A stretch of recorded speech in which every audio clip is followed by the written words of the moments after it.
The most convenient brow pencil na nabili ko dito sa TikTok. I'm using the Face Shop Designing Brow. Super bilis niya lang i-drawing, super bilis niyang i-draw sa kilay natin dahil flat yung pencil type niya. May spoolie brush na din siya sa kabilang dulo nito. Ang tagal ko nga mag-decide kung anong brand ba ang bibilhin ko. Until nakita ko tong brand na to.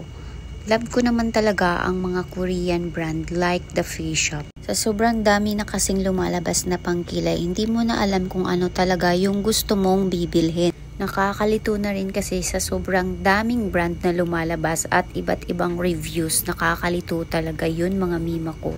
As a makeup artist, sobrang dami ko na ngang na-try na eyebrow pencil. Eyebrow gel naman talaga ang ginagamit ko. Kaso lang, kinakailangan mo pa ng brush dun.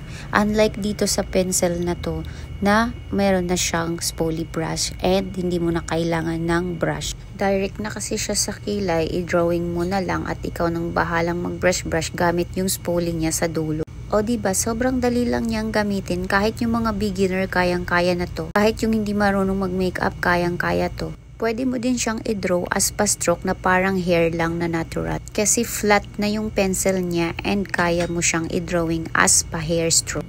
Kaya mga sis, pwedeng-pwede to sa inyo, lalong-lalo na yung mga beginner dyan na hindi marunong magkilay. Kayang-kaya mo nang magkilay ngayon. So yun lang mga sis ko. Hindi ako magsawang i-share sa inyo yung mga ideas na gusto kong i-share sa inyo. Bye!